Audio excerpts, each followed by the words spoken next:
start that now, and certainly let me know if you don't feel okay about that later. So the 3 parts divided into 3 sections. The first one today, which is talking about adoption in general with children and youth. The second part is talking about the tough stuff, more difficult things. And then in the third week, we'll talk about connections with birth families. And each of these classes is going to be centered around a panel that was held last summer with adoptive parents and youth talking about the adoption experience. So that's what we'll do each week, is we'll also spend some time looking at that panel discussion. I do want to take a minute to just talk briefly about some Zoom 101 etiquette. I know a lot of us have been on these calls a lot, but some of us have not been on them so much. So a couple of things to think about are, number one, if you can keep yourself on mute most of the time so that we don't hear any of that background noise, your dog barking or your kids yelling or whatever might be going on. But certainly when you want to talk, go ahead and unmute yourself, raise your hand or wave at me, and I'll definitely call on you so that you have an opportunity to speak. The other thing is, ideally keep your video on. You know, it's hard to do these virtual classes without seeing each other. So seeing everybody makes it more of a sense of a community. That being said, I know sometimes people have stuff going on in their house where they really need to turn their video off, and that's okay if you need to do that. That's fine. Another feature of Zoom is we have a chat box. I don't know how many people can see it, but for instance, I'm saying hello to everyone right now. I just put that in the chat box so you can see that piece. And then the other thing that we'll do is at some point we're going to break out, depending on how many people show up on this call, we're going to break up into smaller groups. Right now we have a small enough group that I think we can have a conversation with just us. If more people join, we'll be breaking out into some discussion groups. So the first thing I want to also do is introduce, I have a couple of folks helping me out today. So just a brief introduction from my team, and Renee, we'll start with you. Let us know who you are. Hi, I'm Renee Condos, and I am doing this because I'm an adoptive and a pre-adoptive parent. So I have an adult daughter who I adopted when she was in her early teens, and she has my grandchild, and now I have a 3-year-old that I'm getting ready to adopt.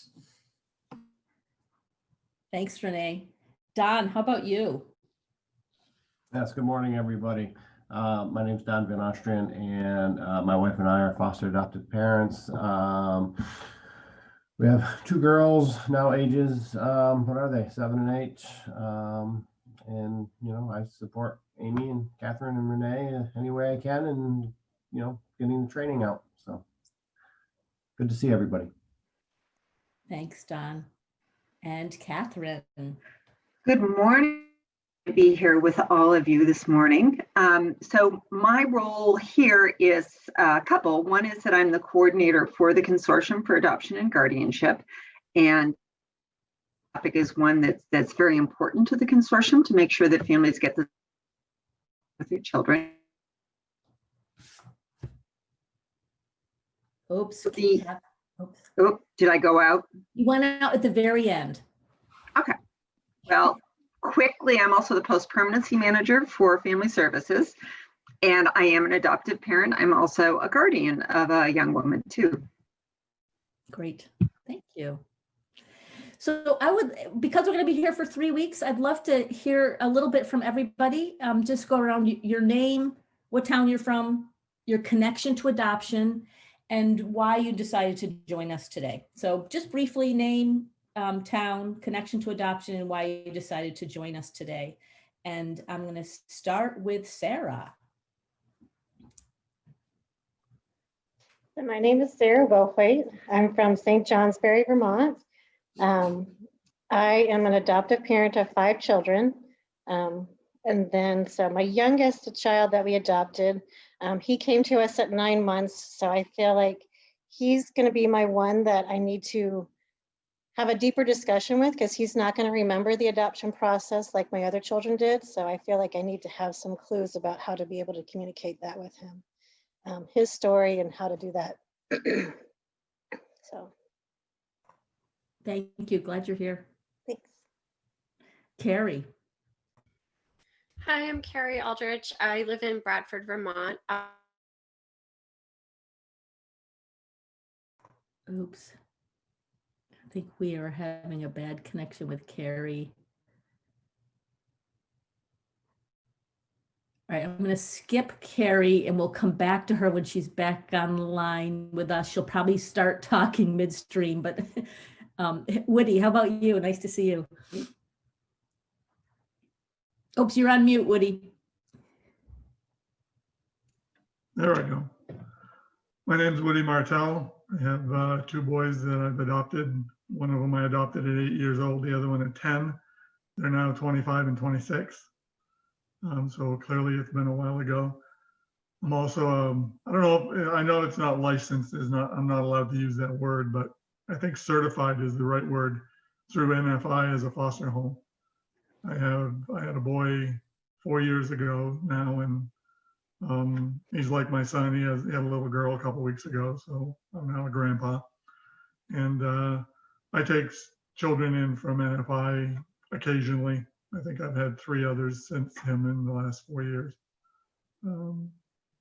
So just taking these classes to partly out of curiosity and obviously wanting to learn, but also partly out of a requirement from NFI.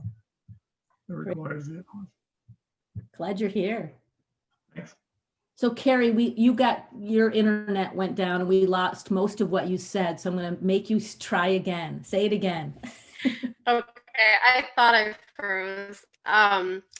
So I don't know if you caught that I'm the resource coordinator at Hartford DCF. I've only been in the position for about 6 months. And part of what drew me to that was because I fostered and we're in the final stages of adoption. So we just signed the adoption paperwork yesterday, and now we just have to wait for the court process. And we've had our foster daughter with us since she was 3 months old. So I relate to Sarah because I really need to she's not going to remember any of this. And when I tell her we're adopting her, she just looks at me like, I don't know what you're talking about, lady.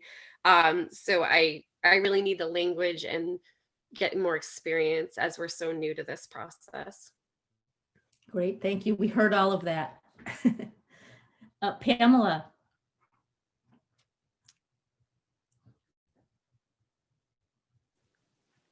I'm Pamela Smith from St. Johnsbury. My husband and I adopted our only grandchild, a little girl named Raylan. She came to us. She and her parents moved in with us at birth, and then they were asked to move out when she was a month old. We adopted her when she was a little over 1.5 years. She's now almost 5, and we've spoken with her a lot about adoption, read quite a few books, but there's still angles and things I'm not sure what's the best way to communicate. And we haven't had any communication with her mother for 3 years, a little more than 3 years, and haven't had communication with birth family. But the idea of connecting with some of her birth relatives is interesting to me, even though I'm not sure her birth mother is ready to engage at this point. Well, glad you're here. I hope we'll have some good conversations for you. Thank you. Thank you. Megan, would love you to go next, just so you know we can't see you, and maybe that's on purpose, but in case you weren't clear about that, we can't see you, but would love you to introduce yourself.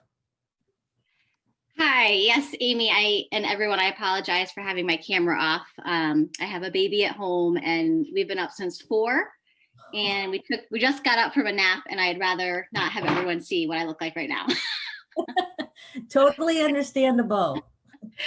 I am a foster mother to a little boy who I've had since he was 3 days old.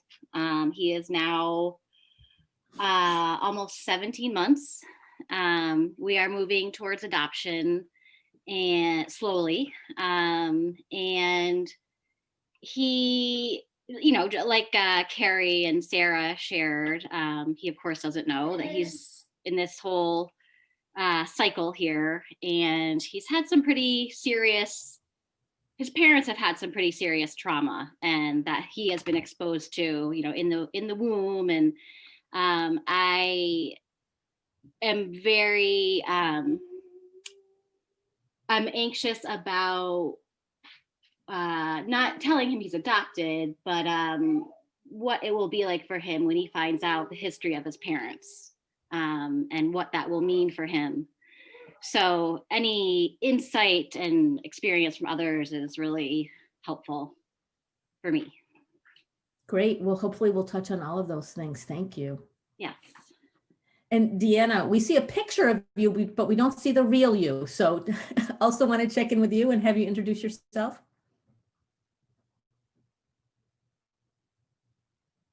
Oops. Dina, if you're talking, Deanna, you're on mute.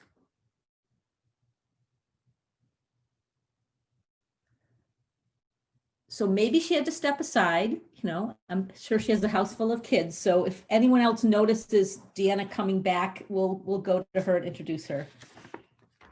Great. All right, what I'm going to do is I'm going to jump in. Thank you all. Oh no, Tara, I didn't get you. Sorry, Tara.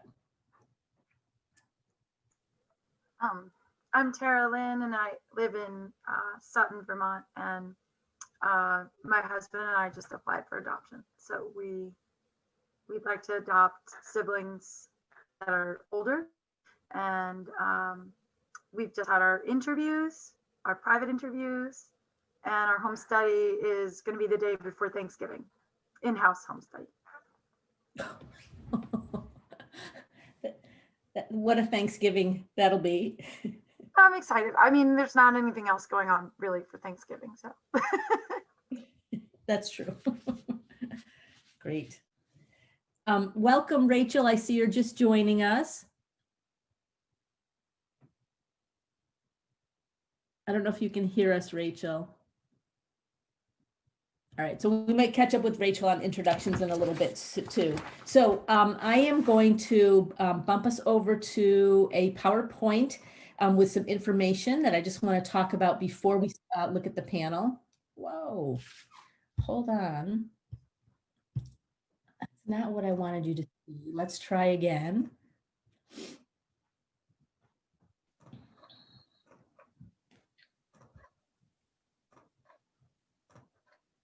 Okay, so our topic, as I talked about, is this whole idea of shared connections and communication and adoption. This is the first week of a 3-part series. So, you know, this idea of us talking about adoption with our children and youth. As you'll see from the panel when they get there, the youth that speak talk about how much they appreciated and benefited from having open and honest communication. So I just want to acknowledge that piece. So when you think about adoption, if you look on the left-hand column, these first 2 questions are actual questions that people really asked me. Are you going to tell him that he's adopted? Or does she know she was adopted? That was a question they asked about my daughter. And an adult friend I know about said someone had asked her a number of times, when did you find out you were adopted? So when you look at those 3 questions, are you going to tell him that he's adopted? Does she know she was adopted? And when did you find out you were adopted? What comes up for you? What thoughts are there about that when you see those statements? I know that historically, many people did not know they were adopted, were never told. I grew up in a small town where there was one boy who was in school with us, and it seemed like it was pretty common knowledge that he was being raised by his grandparents, but he didn't know it. Yeah, historically, it's definitely been something that's secretive, and that other layer that everyone else seems to know except the child. That phenomena happens too, definitely. What else stands out about those statements? Are you going to tell him that he is adopted? All right, where we are. I think we got to get volume. Welcome. I know we have a couple new people joining us. Glad that you're here. We'll have you introduce yourself in a little while, but we have jumped into our discussion.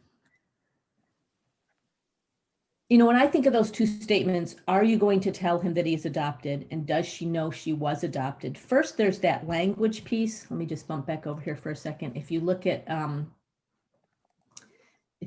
this, are you going to tell him that he is adopted or she was adopted? So is adopted their identity? Like, he is adopted. Does that make him a different kind of person than another person versus it was an experience, a one-time experience in their life?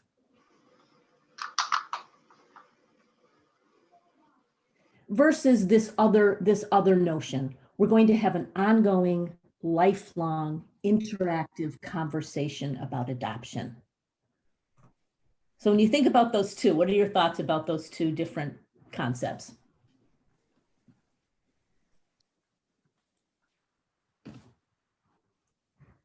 Tara Lynn. Well, it sounds, just from the reading that I've been doing and watching videos on YouTube of adoptive kids, it sounds like the sooner they know, the better. And the more you talk about it and the more often you talk about it, the better, the healthier it is for them. It doesn't seem like this hideous secret or unforeseen thing that you're not supposed to talk about. It is what it is. You were adopted, and it just makes it seem more normal. Yes. The more you can feel comfortable talking about it. Absolutely. The more you can normalize it and talk about it, the better. And I know when you have really young kids, you're thinking to yourself, how do I talk to a 3-month-old? A 3-month-old can't understand me, but it's about you. It's about you getting the practice of saying the words and figuring out how you want to have that conversation. So doing it at 3 months old or a year old or 3 years old, even though the children don't completely understand that concept, you're getting used to it and you're developing a habit that can be really helpful, definitely. This is Dina. I think it's just the. Go ahead, Dina. Hi. I think for me too, it's that creating that story for them so that they have that background story and that becomes a part of them. And it's like you said, it's not about their identity that I am adopted. That's my identity. It's about the story of their say birth and coming to your family. You know, when I say birth, I mean, you know, the birth and growth of your family. And they do need to know like their birth story. But I think it's that making sure that it is something that's natural for them, just like anybody else has a story of like when they were taken home from the hospital or when they have a story of how they came to you and became part of your family. And it's, you know, kept in as much of a positive as you can. As they get older, they're going to know the details, but you don't have to give them all of those details because they only need to know what they need to know of that piece. I think I was really fortunate that my kids, both their parents relinquished, and so I can use it as a positive part of the story, that they knew that they couldn't take care of them and keep them safe, so they wanted them to be adopted. But it's making sure that doesn't become a identity that everybody sees them as, oh, the adopted person. I think you're very right about that. Well, you also bring up a really good point, which is when a child is born into a family, there's tons of stories about when your mom went into labor and how we had to rush to the hospital and the doctor was late or whatever that story is. There's all kinds of stories about when children are born, so that this is one other story for them, a different story for them. Right. Another thing. Oh, go ahead. Another thing that I think these days ought to urge all of us to be open about this is that many people are getting DNA tests done. Mm-hmm. And I just saw another article in the news yesterday about some twin sisters who realized that their birth father they made these connections, found out he'd been kidnapped as a child and given a different identity. And so, yeah, a lot of complicated stories out there. Yeah, you're right. The information for people to find out later on must be very traumatic. the information is so readily available out there now with ancestry.com and different tests like that, definitely. I've seen we had a couple other people join us. I would love to have a brief introduction from each of you. Just your name, where you're from, and what your connection to adoption is. So let's see. Deanna, we didn't get a chance to hear from you about that piece. Your name, where you're calling from, and your Hi, it's connection. Dina. Sure, it's Dina. I'm from St. Albans, and I have a 22-year-old biological daughter, and then I have a 9-year-old adopted son and a 6-year-old adopted daughter. And so we got both of the younger children right from the hospital when they were born. We picked up our son when he was 2 days old, and then I roomed in with my daughter when she was 3 hours old. Both from different parents, and both sets of parents were married, just were not able to care, had cognitive and mental health issues that they were just not able to care for the kids. Both of the children have some severe disabilities. My son has intellectual disability, anxiety, and ADHD. And my daughter has ADHD with some mood dysregulation, oppositional behavior. And so, yeah. But, both of them know that they are adopted. We talk about it a lot. Usually it's like at bedtime when we're snuggling and it's a warm and comfortable, environment where it's safe. And it started off mostly by reading books that were about adoption, things that were like A Blessing from Above, a baby bird falls into the mama kangaroo's pouch, and then the mama bird looks in her nest and realizes it's full, those kinds of things. And then we talked about, conversations about what it was like, and just about the parents couldn't take care of them and keep them safe. So they wanted us to, asked us if we would adopt, which did come to fruition in the end. I can say the first family was more positive about that. And both families wrote letters that were very positive and said, and referred to us as the parents. So that was a really positive thing for us. We were able to, create that story for them a little bit. Great. But I do still have contact with the birth mother for my son through email. Both parents that set of parents is divorced and down in Massachusetts, so they're in another state, but we do still have contact. And she'll on Mother's Day send me a happy Mother's Day note, and is very appropriate as far as that. Doesn't have a lot of boundaries, but she's in another state. The other parents, on the other hand, are not safe, and so I don't have any contact there. Okay, thank you, appreciate that. Rachel and Eddie, just a brief introduction about where you're calling from and your connection to adoption. Yeah, we live in Greensboro Bend. We're currently in different locations because of our schedules today. But we have 2 younger biological kids, about to be 3. We are in the process of adopting a almost 16-year-old who's been with us through foster care. And hopefully finalizing adoption sometime this year. There's been a lot going on in the past year with her, so that kind of slowed things down. And both Rachel and I are from adoptive families. Both of our families adopted kids younger than we are growing up. And that's at least what I would say about our background. That's great, thank you. Glad that you're here. Rachel, he covered most of it? Yeah, he got it. He's Okay. good. Vanessa, we just love a brief introduction, name, connection to adoption, where you're calling from.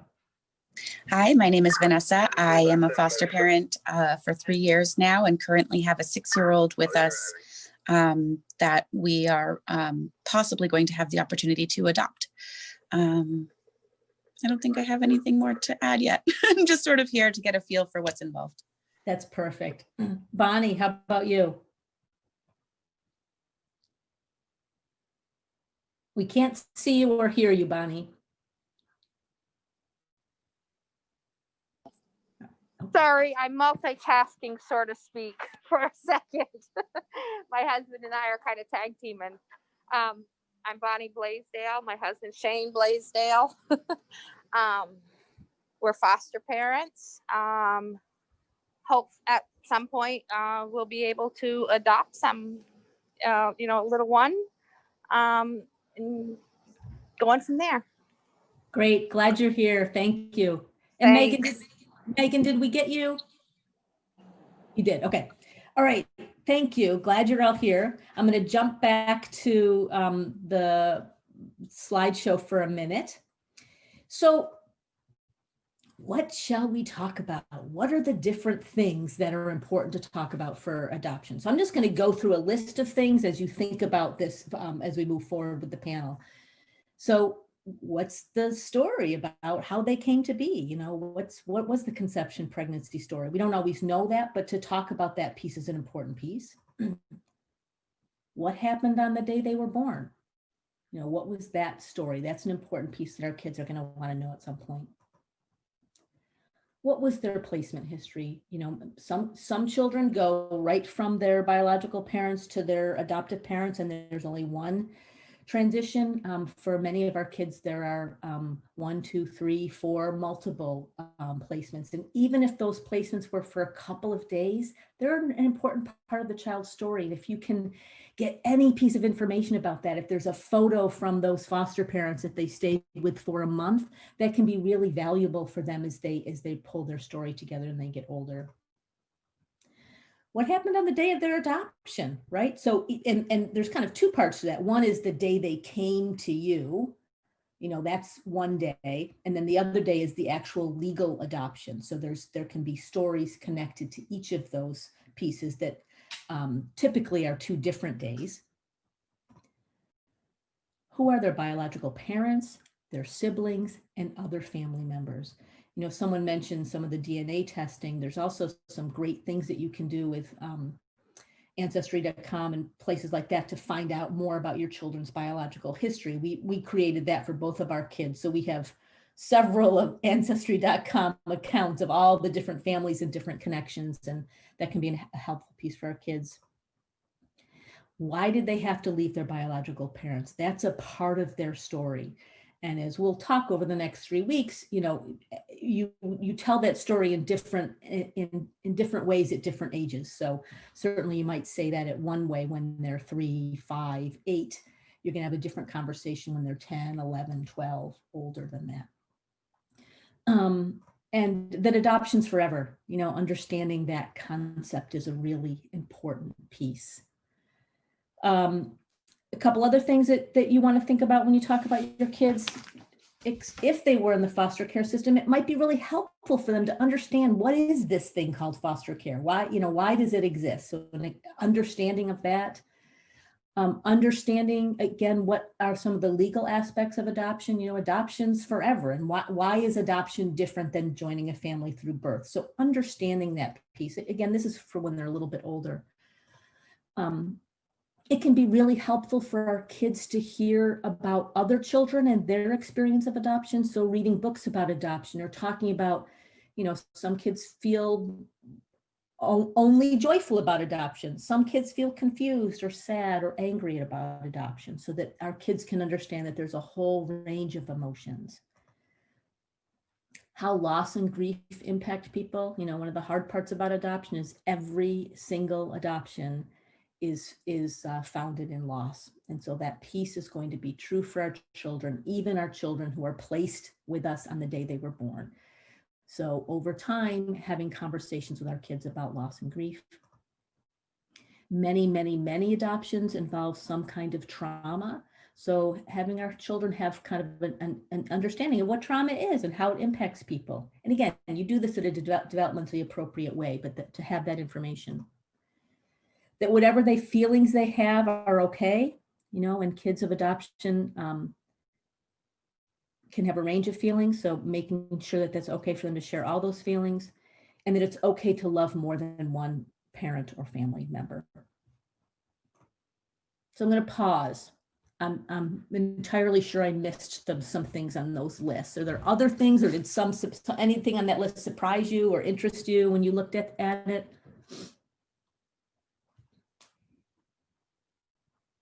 Or do my co-facilitators have any observations? I have something just to add, Amy, which is that knowing that some of you either are, did I just blink out again? No, you're good. Good. That some of you are fostering or continue to foster, that I would also encourage you to make sure that the children in your home understand they also need to know what their story is, because oftentimes that foster care time is one where it becomes a blank for them. They don't really understand. They don't understand fostering. And so, especially if you're looking to moving that child onto adoption within your family, making sure that they have that information as they're, from the time they enter your home. And for other children, and Woody, I'm thinking about you as you're having children from NFI coming through, the importance of helping them understand what their story is and to give them some context. Thank you. Of course, we need to adjust the things that we do for our individual child and their situation, but 2 ages to keep in the back of your mind as you think about talking to children. Age 5, it's really important that by age 5, your child knows the basics of their story, like that they're adopted, that they weren't born to you. Children who learn that basic piece of information after age 5, it tends to be a pretty profound shock to them, and can really impact some of their sense of trust and safety with you. I don't know, Catherine, do you have more? I know you're aware of that piece. Do you have any more to say about that? Nope, I think that that's important. I mean, you think about developmentally where they are in that shift as they're moving into the school age and they're going into that school setting, and making sure that they have that basic knowledge. And especially where you may have a town that knows the story, you want to make sure they don't learn that story when they go to school from somebody else. Thank you. Then the other age to keep in mind is the age 12. And there's a lot of research that suggests that children should know their whole story by the age of 12.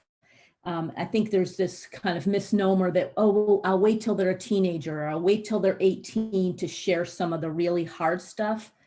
The problem is that when most children go through adolescence is a time when they start to separate and maybe push away from their adoptive parents. And so to start a conversation at 14 when your teenager is pissed off at you is not the best time to do it. And actually, for many kids that 10, 11, 12 years old, that age is actually a time where they're very open and very available for some of those deeper conversations. So just 2 ages to kind of think about as we go through this. Amy? Yeah.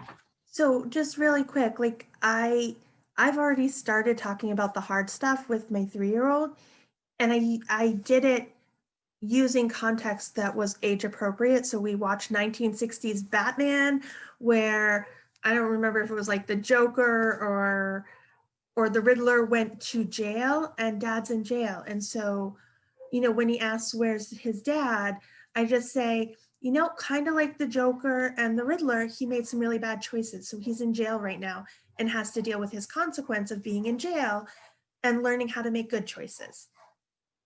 So he's already starting to learn his story without me putting any negative connotations on it.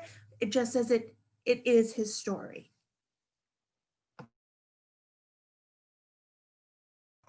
Thank you, Renee. The other piece that Renee did that was helpful is she separated out the behavior from the person. She didn't say, your dad's a bad guy. Your dad really messed up. She said he made some poor choices and this was his consequence. And kids can understand that piece. So there's many things that we can shift our language to a younger age that makes sense for them. Any other questions or thoughts about some of the main things that you want to make sure kids know? Or has anyone had great success in sharing hard stuff with their kids? Amy, I have a question. It's Megan. Mm-hmm.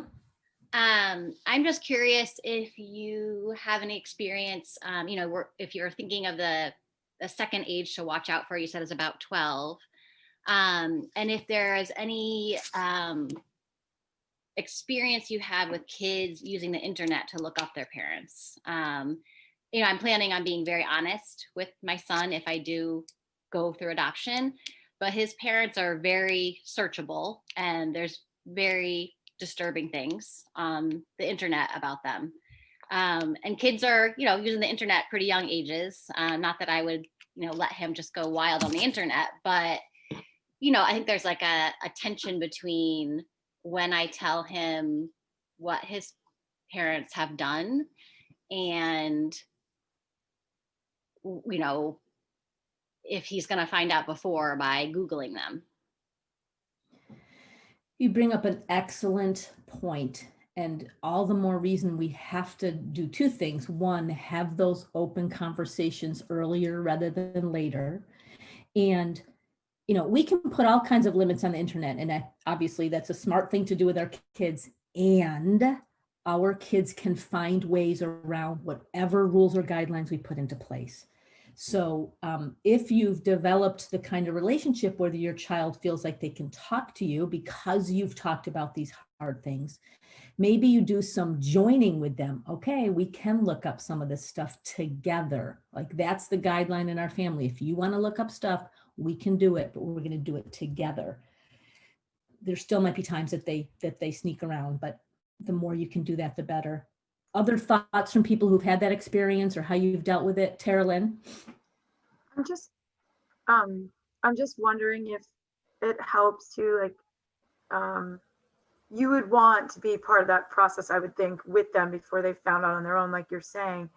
But would it also help to have some sort of understanding of why their parents might have done the bad, like if they're, especially if they're really horrible things, to have an understanding of why the parents might have done those horrible things. Like, did their parents have a really difficult life, so that they don't identify themselves, oh, I am a product of these horrible people, therefore I must be a horrible person.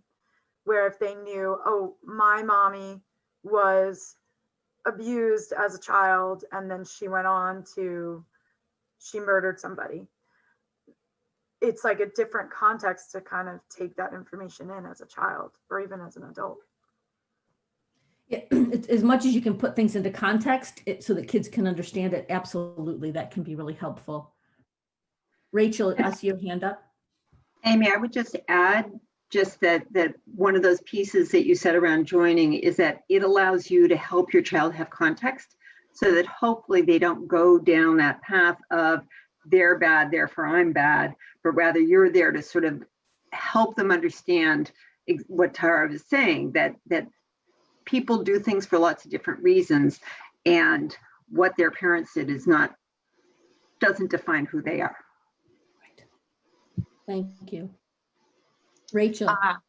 Yeah, so something that's been going on with our daughter, she isn't adopted yet and she's 15, but she went into foster care around 13, and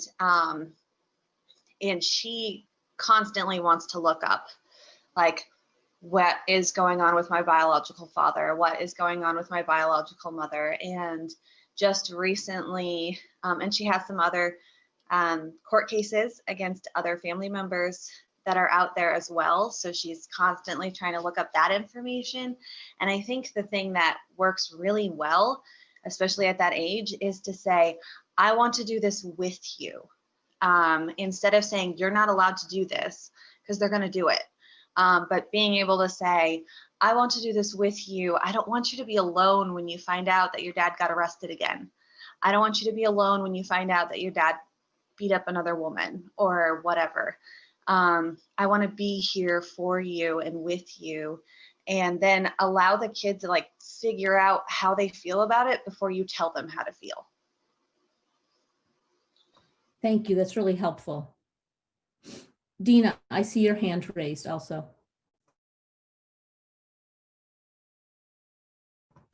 Hi, yeah. I had a question about, so like my son has intellectual disability, And so as much as we talk about adoption, it's hard to really explain. And so his parents, it was more, like I say, they had some mental health challenges and some cognitive. There wasn't any kind of like really bad thing that happened. They just couldn't care for him. And so he's had questions like, well, why couldn't you teach them to care for me so they could keep me? You know? And so I did kind of say, well, you know, they really tried hard. And they, you know, some other people were helping them try to learn how to take care of you. And they tried really hard and they really wanted to, but they just couldn't. And some parents, some people have babies and they can take care of them and they keep them, you know, they raise them. Some people have babies and they, you know, other people adopt them. They don't keep them because they can't care for them. And, you know, there's lots of different ways that babies are born and who they're raised by, and kind of approached it that way. But, you know, how do I, as he gets older, because he really wants to go and see them, and how do I kind of, because he's got this, like you said, he's already got that image of it in his mind of like, oh, you know, and he's 9.5, he'll be 10 in February. Oh, I'm just going to go and meet them. And they're these great people someday that they just couldn't take care of me, but they're, you know, and I don't really know how to address that because he doesn't have quite the understanding. You had said earlier that there were some safety issues, right? The safety issues are with the other parents. Okay. So it is conceivable that he could meet them someday. Is that accurate? It is accurate that if, when I had told her, probably not dad, and dad is quite a bit older, so that might not be a problem anyway, because dad was a little bit aggressive, and he was cognitively challenged himself. He also has ID, but was very aggressive. And so, but mom definitely, and I've been in contact with her in email. Well, it sounds like you've done a really good job so far of making that piece really concrete, you know, and at some point you might want to, as he gets older, have some concrete things around, you know, that they still haven't learned some of these things, or we don't know if you can meet her someday. I don't know if other people have other thoughts about that. And he does have a brother that was adopted. He has a half sister, but she's in another state. But he has a brother that's right around here that is only 13 months older. And so we actually know the adoptive parents, and we do get together sometimes with them. So he was raised to know that that's his brother. And so he does have some contact, at least with somebody from his, you know, primary family. But well, let's put a pause on your question, because I think as we look at the video and move forward, some of those questions will start to get answered. Okay. Thank you. So I am going to bump us over to the video now. It's about 15 minutes of the video panel. And just in the name of full disclosure, my daughter and I are in the video. So sorry that you have to see me again, but so I'm going to pop over to that.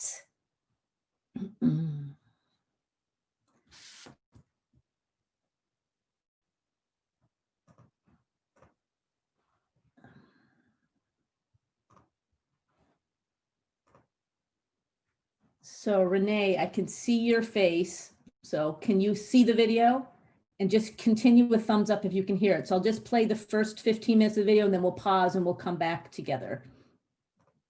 In August 2019, a team of Vermont teens and their adoptive parents got together to talk with April Dinwiddie about the importance of open communication in adoption at a conference in Lake Maury.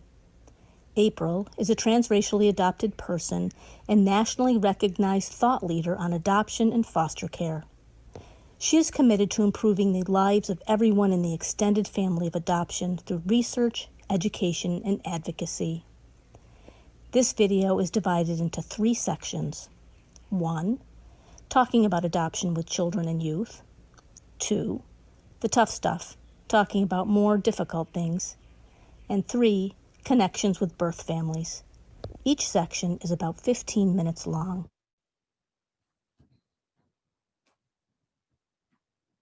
We've got a really nice, diverse panel here with us today. And I'm going to start just with my questions versus sort of telling my version of what I think people would want you to know about them. I'm going to let them share their connection to adoption and anything else that they think we need to know as we have this conversation as they answer the first question. Okay? And we're really thinking about this idea of shared connections, extending our families. We talked a lot about identity. But the real headline for all of this is communication, right? And the ability to have conversation and be an active conversation about adoption. So that's where we're going to start. And the first question, and I'm going to start here with Gladys on my right, is why do you think it's important to have open communication surrounding adoption? We adopted our grandson at age 5, and we, through recommendation through the Lund, we put him in with a child psychologist because there was quite a bit of trauma during the whole process of adoption. But we realized later on that we should have been talking about it, not depending on the counselor to talk about it, because it came up in adolescence. And very, very important that they keep knowing what the story is and why. That's the most important thing I can say to you is bring it up whenever you can. And don't wait until, he got into a crisis at adolescence at a time when they're trying to figure out who they are. And his biological parents really, really messed him up at a difficult time. And I wish that we had talked to him more and more about it, but we had this well-adjusted kid and didn't think we had to be bringing it up all the time because we thought we would be bringing up trauma. And he forgot why he asked to come live with us. So it's really important that the headline here for me that I'm hearing is that you learned in some ways the hard way about the conversations you should have been happening. So it's very brave to share, right? To say, and it's sort of signals to what we were talking about with my parents, like what could we have done better? So it's a real, I think so thank you for sharing. Like, gosh, we didn't know until we didn't know. We didn't know until we knew that we needed to be talking more about this. So I think that's a great lesson that you shared. Not an easy one, but a great one. And I want to hear from Ellie. Okay, so my answer is not as long and complex as hers was, but I think it's important to have open communications because for me, especially, I was raised in Southern Vermont. It's mostly a white place. I was the only kid of color in my elementary school of about 60, 70 kids. So I think it helped me to know have open communication about adoption because then I knew what to say when they asked me questions and I knew why I was different rather than just being like, oh, I'm the only Black kid in school type of thing. And so it really helped me learn why I was different and they could talk about it with me and they told me about my birth parents, what they were. They were both good at sports. I'm good at sports, just a very small example. But yeah, that's it for that question. Great, thank you so much. This is my daughter. Yeah. So I think she kind of said some of it already, but we sort of talked about adoption from the moment she came home. Maybe she was tiny, she was 7 weeks old, but we just were always talking about it, sometimes ad nauseum, maybe. I don't want to talk about adoption anymore. But she was full of questions, tons and tons of questions at a very early age, and I just knew that I had to be honest. I wanted to be honest with her, and I was never going to lie or cover up. So it was a real trick to figure out how to answer honestly without giving her too much because there was a lot of painful information. So I just would say as much as I could, as much as would satisfy. And then as soon as she stopped asking, I would try to stop talking, not to make it more complex than she was ready for. So there was just, I think one of my main goal was that I wanted her to understand herself, to have, now we say this coherent narrative, that we wanted her to have a coherent narrative. We didn't have that expression then, but I wanted her to fully understand who she is. And I also wanted her to, I wanted to be honest enough with her about the hard stuff that she would know it's okay to be honest with me about the hard stuff. I didn't want to skirt things just because they were difficult, because I was hoping later she wouldn't skirt things with me. It worked. Did you hear that? It worked. So there you have it, living proof. Hi, all. So I think it's really important to have openness surrounding adoption for many reasons. So I live with my two moms, my adopted moms, and they were open with me and I was open with them from the beginning. And I think it builds a really strong foundation for the future and continuing openness in the future. If your story develops in any way, new information, you're able to still have that foundation of openness. I think it's part of your identity, and you need to be open and willing to understand that, and people are going to ask, and you can choose, if you want to talk about it or not. But a lot of my friends that I have were also adopted, and our friendship is based on that openness and trust and that foundation that started with openness from their parents as well. Openness, I think, also goes with opportunity for me. If I didn't have that foundation, I probably wouldn't be here today, open and sharing with you all. I think kind of what April said earlier, it's about love and connection and relationship, right? And when I think about all my relationships in my life, I want them to be open and honest and raw and exciting. And I felt the same way about my daughter. I also have a son who was adopted too, and just the whole notion of being open and honest felt really important. And at the beginning, when my kids were really little, it felt like it was my story. And I talked a lot about, oh, this is so emotional, or this is so amazing. And at a certain point, I realized, kind of like a cold slap in the face, this isn't my story, this is my children's story. And so because it's their story, I am the witness. I know some of the history because I was an adult when she was an infant. And so I'm the keeper of that truth. And so I feel a really strong obligation to share that. It's not always easy, because in every adoption story, there's some hard truths too. And sometimes it's hard to navigate how to talk about those more difficult things, but it's felt really important to do it.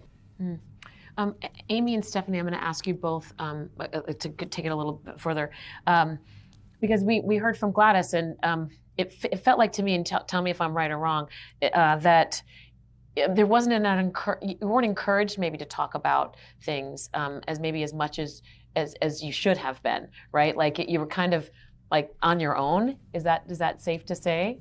I think so. I mean, I was always in counseling myself because of my drug addict and alcoholic son.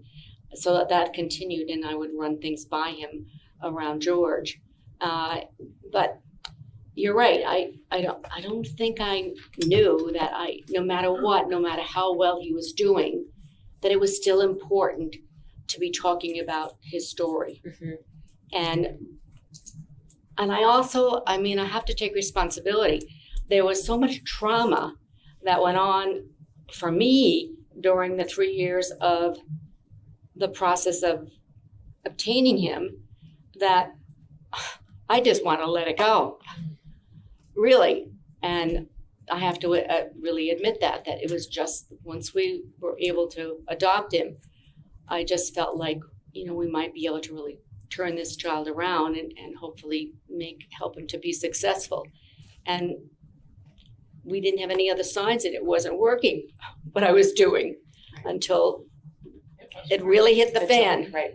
Yeah. And so for Amy and Stephanie, and Amy, you have the mic down by you, so I'm going to ask you first, and then Stephanie, you could pass the mic either way. So how did you know to do this? Like, where was the inspiration for you to say, no, we're gonna talk about this, we're gonna be open about this, and to set it up that way? And what did you have to renegotiate for yourself to be able to really do that in earnest? A couple of things. I certainly would have liked to pretend that I gave birth to my children and that we had this happy little perfect storybook story. And but I think it was like falling in love with my kids and realizing that they deserved everything and to know the truth, and that I wanted them to always be able to come to me. And they're not going to come to me if I haven't worked on creating that trusting relationship.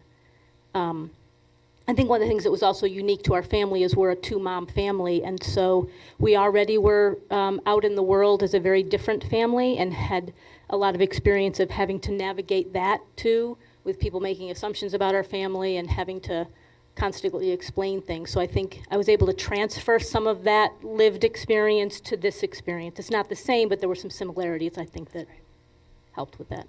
It's helpful. Thank you. Thank you. I think for me, once we had decided that we wanted to adopt and we were going to work with DCF, I just started reading a lot of stuff. And so the first book I remember reading was Real Parents, Real Children, if anyone else has read that.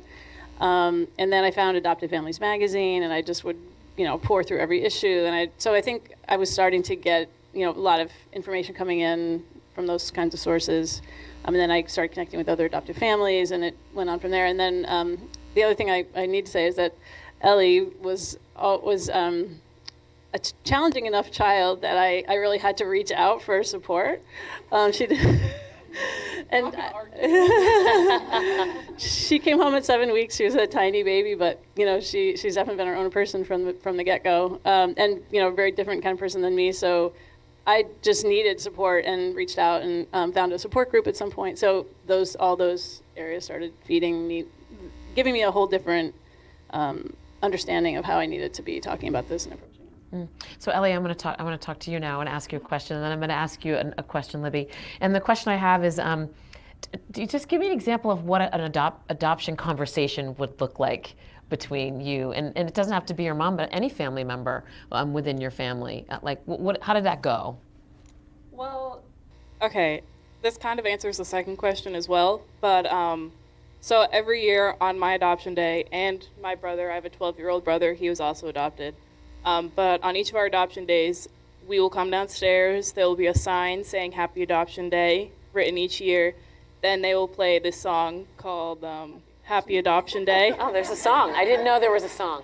And we'll stand in a circle, have our arms around each other, and we'll sway back and forth as we dance along to the song. But then after that, we'll open all of these books, and it will explain about my birth mom and my birth father and what they know, and she'll talk about the whole experience of going through it, what she thinks they were feeling, what they said they were feeling. And so a lot of those conversations happen on adoption day, and it's just talking about how the whole process went and what happened. With that in mind, it's very purposeful, right? Very purposeful. How has the conversation changed? And do you still do that? And what does it look like today, given all those years of doing that? I dread it now, not for the adoption reasons, just because we're dancing around in a circle and I'm a teenager.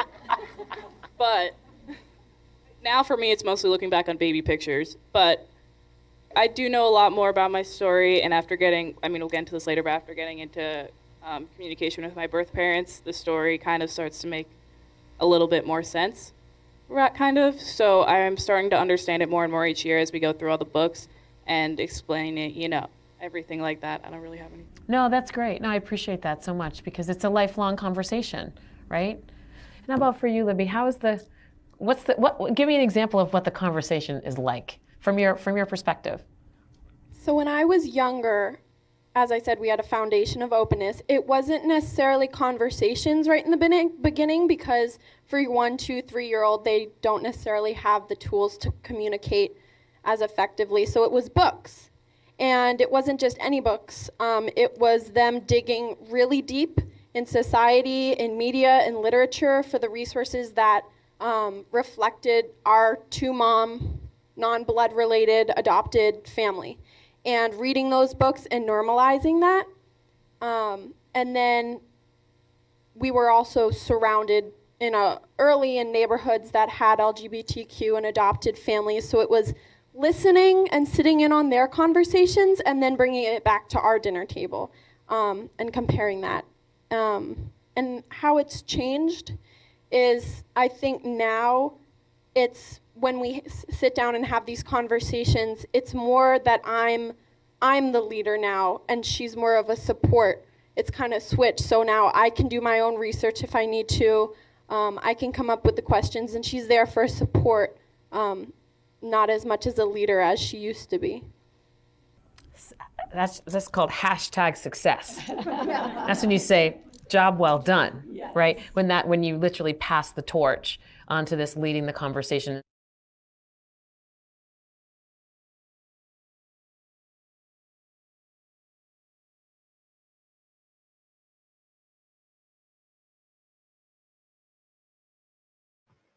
Aren't they cute? So both girls are about 18 years old when that video was shot. So they said a lot. Anything stand out to you, or anything really strike you as surprising, interesting, new information? It's curious what folks think. This is Megan again. Mhm. One thing that stood out to me was the adopted mother who was talking about her realization of it being her child's story, and it wasn't about her at that point. And I think there's right now I'm a foster mother, and I have this stress in my life, and I have this wonderful child, and I'm going through this whole process and wondering how I'm going to support him as he learns about his adoption, hopefully, if the adoption goes through. And realizing at some point it's really gonna be his story and his a piece of who he is. So I don't know, that struck me. Well, let me add a little bit that I didn't share in the panel, is that both of my children, their transition from foster care to adoption was very rocky and very emotionally difficult. And I turned to my friends and I said a lot of things about how difficult it was and told them parts of the story. And I have to say that that's one of my biggest regrets, is that I shared more about my children's story than I think was good. It helped me. It was helpful to me to do that. And now I'm aware that there's information out in the world about my children's private story, and my children are now adults, and other people know that information. That was a painful lesson for me. So send out a warning to folks to think about that piece. So this is Dina. So I have kind of a thing about that, a question about that, because I feel the same thing. Like, I'm usually an overshare, as you could tell from my introduction. And but the piece about that, like, I did share some of that with friends, but some of that is that there were a lot of people coming up to me, and I roomed in at 3 hours old, but there were a lot of people coming up to me. Everybody in the community knew these parents and came up to me and already knew the bits of the story that I might not even have known, and knew everything that I knew, plus some. And so some of my sharing with people was also to protect and create a safety net around us as well, I think. And so in this situation, it was like, because we had threats that we were going to come banging on our door, we had, which I didn't feel were going to come to fruition, which they didn't, but we had an order at one point that DCF put in on us, and I'm sharing too many details now, but those kinds of things that were some safety issues that we needed to share some information, so that people that were going to be watching knew, oh, if you see this person or driving by, bring the kids inside, things like that. And so I find that same thing, I share a little bit with, and probably too much, but share just a little bit with teachers going up through, because there were some relatives that were in school and that were, my husband works at school, coming up and saying, oh yeah, I know who your child is, and I'm going to take pictures and send them home to the parents, things like that we've had to deal with. And so, yeah, I find it a hard line because I don't want to overshare, but yet I also want to share enough to create that safety net. Any thoughts or suggestions on that? Yeah, I have some thoughts, but want to open it up. Anyone thoughts about how do you walk that line between sharing enough information so that people can support your children without sharing too much information that it feels like it violates their privacy? Who else has dealt with that? I actually dealt with that with my youngest son. He, when they placed him in the house, it was made clear to me, if his bio parents drive by, they will take him, was a statement that was given to me from the residential facility. So needless to say, if he was outdoors, I was outdoors. If I wasn't outdoors, he wasn't outdoors, or I'd send him out in the back to play. And even it was kind of interesting because I'd say right around 12, 13 years old, he wanted to go with his friends and walk up and down the streets and chit chat and do all that kind of stuff. And I told him he couldn't go. And he said, why? I says, because I don't know if you're going to be safe. He says, well, I'm not going to do anything stupid. I says, no. I said, this is where we got to have the real talk now. I said, I'm not sure that your bio parents aren't going to come and kidnap you. And I says, I would really hate if that happened. So I says, my job is to keep you safe. And if that means that I have to keep you here or go with you, then that's the way it's going to have to be. So he didn't like it, but he got through it. And then the next time he wanted to go for an ice cream, which was, probably 3/4 of a mile from the house, he went with his friends and I was about 400 feet back walking behind him. And that's the way it was until he turned 18. He still mentions it. Well, gee, it seems like I was under arrest every time I went out of the house. I understand your issue, but my job is to keep you safe, and that's the only job I have. And now he looks at me and says, well, I didn't like it, but I understand. Okay. I mean, I didn't like it either, but that's just the way it was. Thanks for the viewpoint. I feel the same way that they are still in the same community. We've now moved. We're not on a main road anymore. And unless you're, we're on a dead end. So unless you're meant to be here, then you're not going to be here. So we don't have so much of an issue of that, but it's being out in the community. And we look just like bio mothers. So everybody says, oh, that's so-and-so, isn't it? They know just looking. And we're only 6. And so my concern is that as we get older and want to go and do things, that is a concern that they're in the area. And I, have had people who know the parents and stuff, people who were counselors and DCF said, do you have fears of them actually coming and or seeing in the community and taking or approaching at school or something? And I do. Once they're in the place where, say, early teenage and going to school and having to walk around town or anything, I do have concerns that might happen. I think in all these things, safety, of course, is always paramount, right? Whatever situation you're dealing with, safety has to be paramount. And none of these issues are straightforward. They're all issues that you need to grapple with. None of us are going to be able to give anybody in this Zoom call an exact answer about how you should do something. It's always about how do you grapple the pros and cons. The other thing I would just throw out there in terms of talking about stuff is that I think as adoptive or pre-adoptive parents, you do have needs, and this is overwhelming, and you do need to talk about it. I'm not saying you shouldn't talk about it.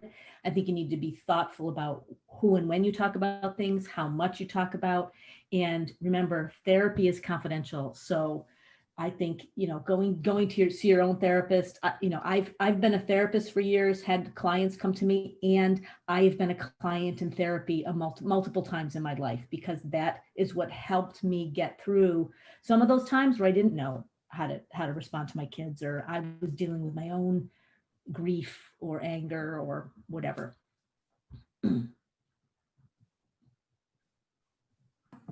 One of the things that I like to use was just the trauma, right? My child experienced trauma. I didn't even need to be really specific about what that trauma was, but my child experienced trauma. And so this is the way I need you to react or respond to my child for their best interest and yours. Mhm. Sometimes it worked, sometimes it didn't, but it allowed my daughter to maintain that protection and privacy for herself. And there were times where I did have to disclose to people her trauma, but I was very careful about who I did it to and why.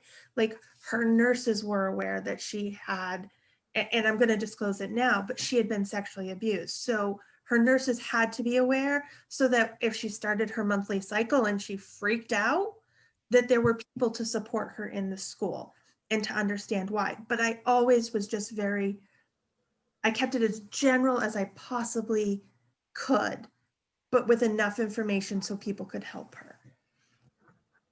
Thank you. I feel like, Carrie?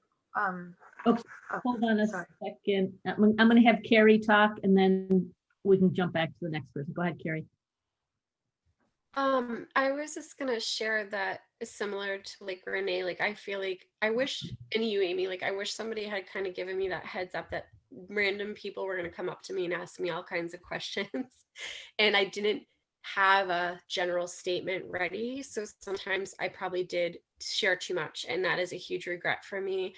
I've definitely gotten better, but I found myself recently advocating with her IEP team and really trying to put it out there that you are looking at a child who's experienced trauma, and it plays into her delays, and it's the reason she has delays, and we want to celebrate how far she's come, and so we hold that history. And I really need any provider that's going to work with her to understand that core piece about her. They do not need to know the gory details, they don't need to know anyone's name, but they do need to know why she was premature because of NAS and poor prenatal care. Like, there's real factors that play into the diagnosis she received. So part of me like advocates, but it's been better because I can do it generally. Close family and friends know more of the details because I needed that support. And a lot of times I got very conflicted with, I really view myself as a solid parent. And so anyone who's not, I get a little judgy about. It was really, really hard for me to grapple with how you just couldn't be there, how you couldn't just do those basic parenting things. So like, now that I can reflect back on the last 3 years, it's definitely different. But I wish I had had these classes and support and information, like maybe in the beginning. It just would have helped so much more. We all do the best we can with what we know at the time, right? We learn more things over time, and then we make different decisions. Was someone else trying to say something? Yeah, Tara Lynn. When I hear Dina's story or Megan's story, and I know of a local story that's similar to that, I feel like I don't think I could handle that. I don't think I could handle worrying about, well, one, I feel like it's so much trauma on the child to be living and growing up in a town where everybody knows their parent's story, especially if it's involved around like homicide or murder or something like that. And then me not feeling safe in my own home, I think it makes me think, while I'm in that adoption process, that if we are going to adopt a child that has that kind of parent history, we'd want to adopt them from the other side of Vermont, maybe? Or is it really healthy for a child to get placed with a family who lives in the same community, if they no longer have contact with their parents because their parents are not safe, does it really make sense to place them with a family that's in that same town? Because we do live in such small communities. These are just the things, honestly, that are rolling through my head listening to this story. So this is Dina. I have to say, and we're 6 already. And in the beginning, yeah, we felt like we were looking over our shoulder a lot, because we wanted to be really protective, and it was a quick adoption for both of my kids. My son was adopted at 6 months and 23 days, which is unheard of. And my daughter was adopted at 10 and a half months. And so even though we had adopted her, we were still looking over our shoulder. But then I started to realize, and we've had pictures shared, on through, daycare workers, things like that, on media. And we were not putting pictures on social media. And then I finally decided, I still am really selective about what I put for a picture. And I don't post a lot of things about my family. I'm not like I might be sometimes an overshare in a group like this where I'm looking for support, but I don't share a lot of stuff on Facebook. And once in a while I'll put like family pictures up there just because I have family. And that's what I was feeling in the beginning. Like, we have family that is out of state that I'd like to be able to share with without having to send pictures in the mail. And so we finally said, all right, we're going to loosen up a bit, because you know what? This situation is what it is. We can still be protecting without feeling like we can't share anything. And if they're going to get pictures, they're going to get them. I don't have a problem. That's the other thing. I share pictures with my son's mother. It's just that, we were taking all these pictures and sharing them again. She was sharing again herself. So anyway, now I could tell you what I started to get to, and I got off on track, was that in 6 years' time, we have maybe seen the parents the bio parents in the store or around when we had the child with us, maybe twice in 6 years. So even though it's a small community, if we see vehicles that we know are theirs, or we happen to see them, we will probably avoid going at that time, just, but sometimes I don't. I go in anyway. I do my business. Doesn't mean I have to talk. It means I do keep a little, if I know that they're in the store, I do keep a little bit more watch over, are they following me around the store? And other than that, I don't really look over my shoulder. Since we've moved, we have a very private location, and I feel really comfortable about that. I didn't feel comfortable about it before. Right. I think these are all issues that happen in small town Vermont, right? These are things that are going to come up. I would just add that, it's important to remember that parents being that dangerous or that worrisome is the exception, not the rule. So children coming through the foster care system, they've experienced trauma because they wouldn't be in foster care otherwise. And certainly, and Carrie, I think you were talking about, those traumas, and Renee also in negotiating how much you say and how much you share. But in terms of that level of safety concerns, it's rare. And I think that, Dina, your point, and Woody, yours also, around, yes, we have to be worried, we need to be concerned, and you have ways to work through that. And Woody, I just want to not point out, that's not the right word, but just to highlight what you said around making sure your son understood why you were taking those, and for him at this point to be able to circle back and say, okay, Dad, I get it, and thank you. But you had that conversation with him in an open and honest way, so that he could understand what you were doing, what your motivation was, and he wasn't left guessing. Yeah, thank you, Catherine. That's a key point. I'd also like to say that my oldest son, we used to drive by his grandparents' house or his bio grandparents' house every day when he went to school. And in the 10 years he was going to school, he never saw them once. Yeah. Now, again, it could have been timing because we were going to school. Maybe they weren't up. Maybe they were at the coffee table having breakfast and they just simply didn't see us go by. Right. But I mean, he didn't see him once during that time period. So as possible as it is, I wouldn't say it's necessarily probable that they will see them.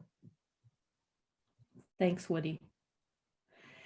As we wrap up our conversation, because I know it's Saturday morning, it's a beautiful day outside. We're all going to want to get outside.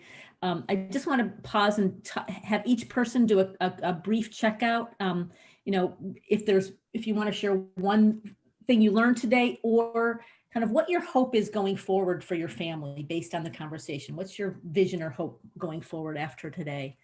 And I'm going to call on Sarah first because I know she's been having some cute little distractions over there. Yeah, so I mean, the most interesting thing for me is just in telling my kid's story, I never thought about including the foster care part of it ever. I focused so much on the adoption piece, and that's what we're so excited about. But it is part of their history, and it could be, for some kids, it's several years part of their history. So knowing that I need to include that, I think is so important going forward. So I think that that's been very helpful in me and eye-opening for me in going forward with that. So Great, thank you. Carrie. It was really powerful to hear from your daughter and the other young lady who shared their point of view.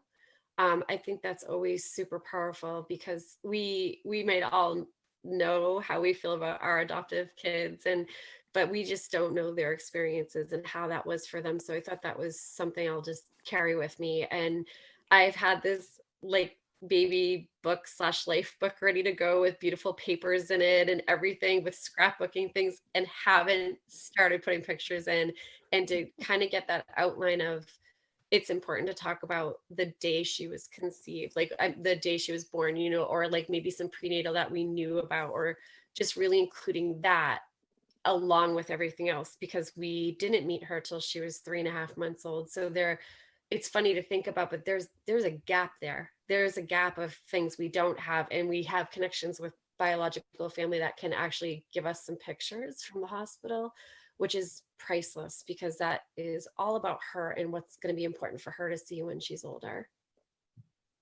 Thank you. Rachel.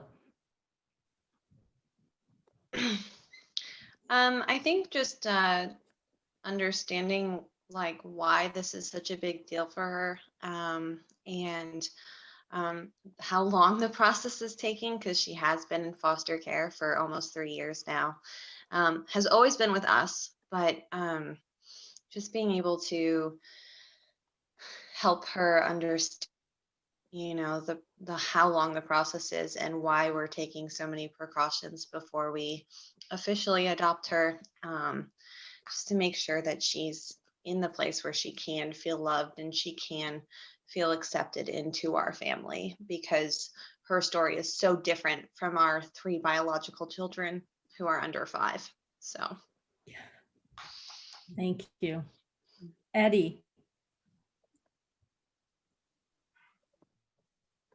There you go. You're off mute, Eddie. We can hear you. Sorry about that.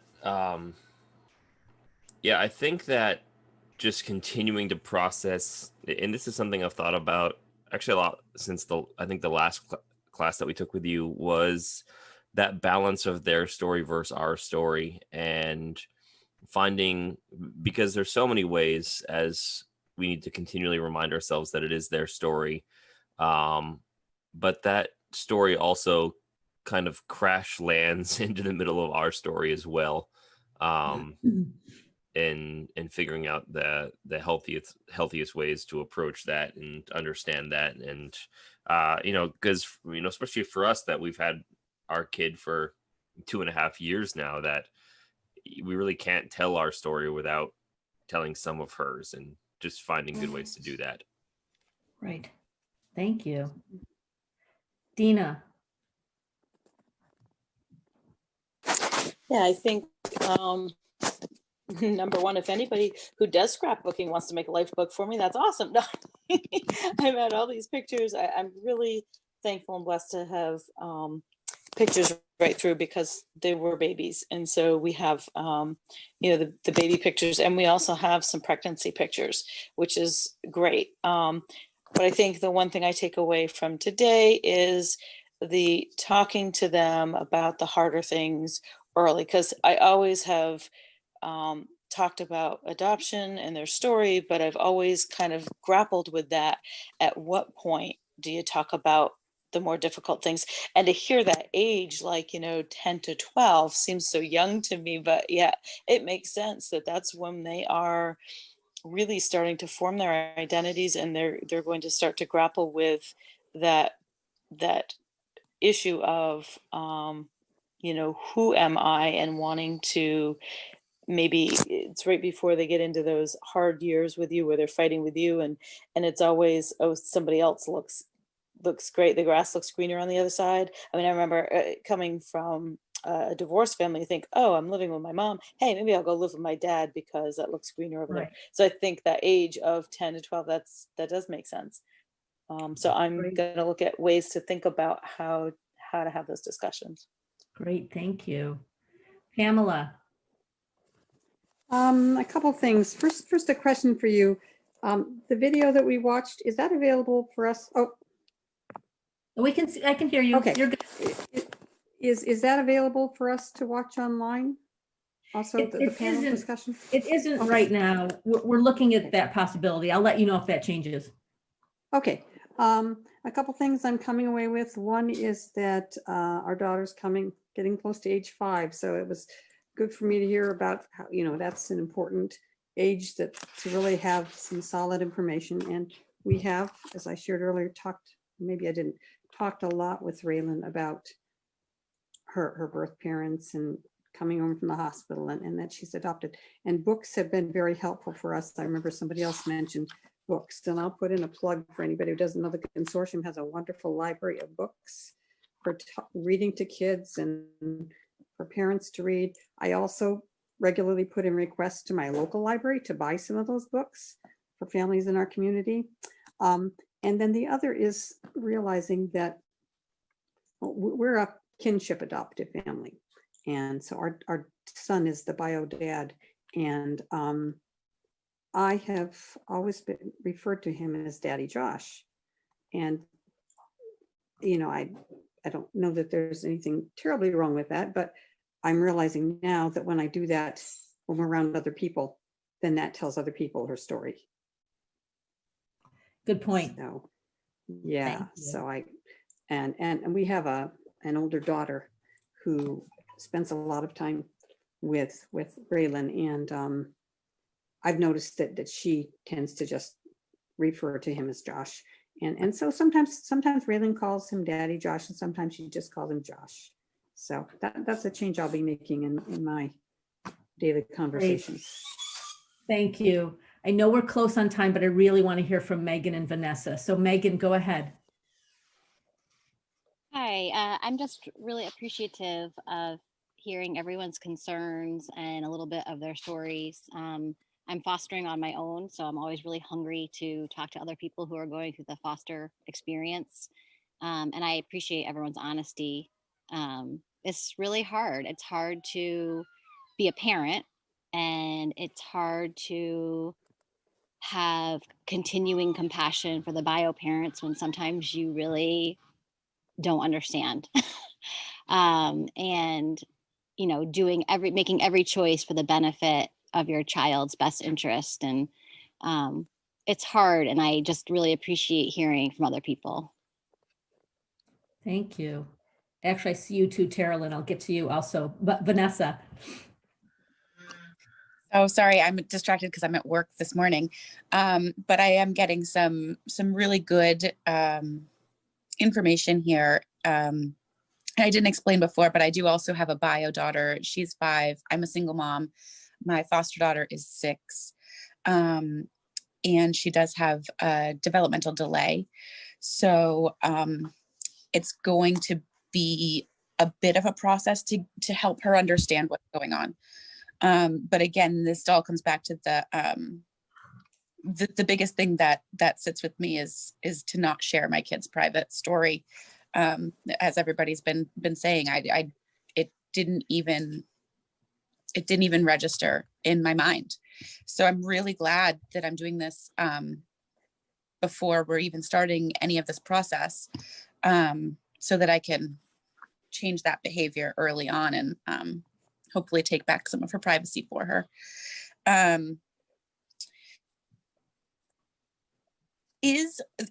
I do have a question. As far as their private story, how can you keep their story private and also normalize what's going on in their life so that they can feel free to talk about it, but also maintain their privacy? And this is something we can't answer right now, I know. Yeah. So just something down the line. I'm making a note. We'll come back to it. Thank you. Thank you. And Tara Lynn, bring us home. Oh, you're on mute. Mute. That was also my big takeaways. Letting their story, like, there'll be a tight circle of friends that are supportive that I know would probably know some of their story, but the children we adopt, their story is their story. It's important. What I took away is it's important for us to tell them the part of their story that they don't know that we might know, but and to help them find out more about their story, but it's not my job to tell other people their story. It's theirs. And I'm thinking of older kids, possibly teenagers. So at that point in their life, they would know what they're comfortable telling other people, different than a 5-year-old, really. But that was my big takeaway. And I really do appreciate hearing everybody's personal stories in these sessions. It's great. Thanks, Tara Lynn. Woody, did you go? No. Okay, sorry about that. Go ahead. I'll wait a second. Actually, you're going to be our last person. Okay, I'm going to wait a second because the F-35s are going over. I don't know if you guys can hear it or not. We can't hear them, actually. I think that was the last one. So what I get out of today was, and it's interesting because I won't say I completely disagree, but I'm struggling with the concept that you should tell them. Now, in fairness, I got my 2 boys, one when he was 8 and one when he was 10. And then the last one I got that wouldn't let me adopt him because he wanted to keep his last name was 15. And clearly they were old enough to know that they were being adopted. They'd been in the system for years. They'd been in residential for years. They'd seen other kids come and go out of residential and wondering why it couldn't be them or wasn't them. So they had a real good idea of what this whole adoption thing meant to them and would mean to them. I never made it a point to tell them anything. I never made it a point to hide anything either. If they came and asked me about bio mom or bio dad, or if I knew where they were or what they were doing or what kind of people they were, I never hid it. I went and got the paperwork that I'd gotten from the state and actually read it to them so that they could see that A, I wasn't making it up, and B, that there really was documentation there. I have all their paperwork in a box for each of them. And when they come and ask me for it, which they never have, when they come and ask me for it, I will give it to them. And they can read and do what they want to with it. So in the interest of time, Woody, because we're a little over, what's your question about that? So my real question is, why tell them anything? Why not wait until they ask? Because as you said, somebody's going to mention it in the community, or an aunt or an uncle or a cousin, or somebody is going to mention it. So why not wait until the subject is brought up by them? So I'm not going to answer that question now because that's another great question. I'm going to make a point of us talking about that next week. And I think the panel will help answer some of that question. Okay. So thank you, everybody. I really appreciate your time. I'm excited to see you next week. We'll go a little bit deeper into the panel and have a great weekend. Great. Bye, everybody. Thank you. Thank you so much. Have a good week. Adoption month. Thank you, everybody. Right.